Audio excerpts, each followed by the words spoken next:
কোনো কারণ ছাড়াই যখন আমরা ঢং করতে অন্য কোথাও চলে যাই, এটার কোনো মানে হয়? মানে আমি এটার মানে এখনো খুঁজে পাইনি। সকাল সকাল এক ঢঙ্গি ভাবির মেসেজ পেলাম যে সে বিকেলে বের হবে। তো ভাবলাম ঠিক আছে, যেহেতু ফ্রি আছি তাহলে আমিও বের হই। আর এই যে দেখেন ঢঙ্গি ভাবির আগমন, মানে সে বলেছিল যে আমার আগে রেডি হয়ে বের হবে। সে কিন্তু রেডি হয়েছিল আমার আগে, কিন্তু দেখেন আমি রেডি হয়ে বাইরে বের হয়ে দাঁড়িয়েছিলাম, মশার কামড় খেয়েছি, তারপরে সে এসছে। মানে এটা কোনো কথা? সবসময় এরকম করে। এখন আবার ঢং করে আমাকে বলতেছে ভাই আমার দেরি হয়ে গিয়েছে। মানে কত যে ঢং জানে এই মহিলাটা। কোথায় যেতে পারি সেটা ভাবতে ভাবতে চলেই গেলাম সেখানে, যেখানে আমাদের যেতে ইচ্ছে করেছিল, কিন্তু সময়ের অভাবে যেতে পারিনি। তো ভাবলাম যে ঠিক আছে, আজকে যেহেতু সময় পেয়েছি দুজন চলে যাই সেখানে। চলে আসলাম আমরা, কিন্তু দেখেন আমরা একটু ঢং করতেছিলাম আর এখানে এই দুইটা বাচ্চা তারাও ঢং করতেছিল, মানে আমাদেরকে ডিস্টার্বও করছিল আবার দূরেও চলে যাচ্ছিল। তো তারা দূরে চলে গেলে আমাদের কাছে আরো বেশি বিরক্ত লাগে, কারণ তাদের ডেকে কাছে এনে রাখতে হয়। এই ফুলগুলো দেখে আমিও একটু ঢং করছিলাম, কিন্তু বেশিক্ষণ ঢং করতে পারিনি কারণ বাচ্চারা ডিস্টার্ব করছিল।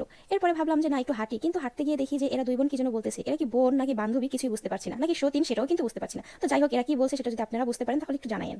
এখানে আসার পরে আমাদের ঢঙ্গি ভাবি অনেক প্ল্যান করেছিল যে অনেক অনেক অনেক ঢং করবে, কিন্তু সে বেশিক্ষণ ঢং করতে পারেনি এই বাচ্চা দুটার জন্য। মানে এরা যা ডিস্টার্ব করছিল, এখানে চলে যায় ওইখানে চলে যায়। এরপরে দেখেন ঢঙ্গি ভাবির কথা বলতে বলতে আমি নিজেও একটু ঢং করে নিচ্ছি।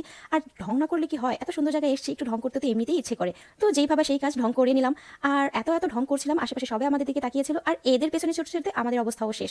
এরপর ঢঙ্গি ভাবিকেও একটু ঢং করাতে সাহায্য করেছিলাম, কিন্তু ঢঙ্গি ভাবিকে ঢং করতে বেশিক্ষণ সাহায্য করতে পারিনি এই বাচ্চা দুটার কারণে। এরা এত ছোটাছুটি করছিল যা বলার মতো না। সন্ধ্যা হয়ে এসছে, তাই লোকজনও কমে গিয়েছে, আর আমাদের কাছেও খুব ভালো লাগছিল। তো আকাশটা মেঘলা মেঘলা ছিল, যার জন্য একটু অন্যরকম লাগছিল। ভেবেছিলাম আশেপাশে জায়গাগুলোও সুন্দর করে ভিডিও করবো, কিন্তু সন্ধ্যা হয়ে এসেছিল আর আকাশের অবস্থাও বেশি ভালো ছিল না, গুড়ি গুড়ি বৃষ্টিও হয়েছিল।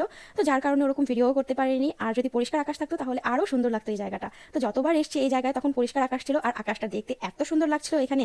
কিন্তু আজকে আকাশের অবস্থা বেশি ভালো ছিল না, যার জন্য একটু অন্ধকার অন্ধকার লাগছিল। আকাশটা পরিষ্কার থাকলে এই জায়গাটা দেখতে অনেক সুন্দর লাগে। তো যাই হোক, আজকের ভিডিও এই পর্যন্তই। সবাই ভালো থাকবেন, আল্লাহ হাফেজ।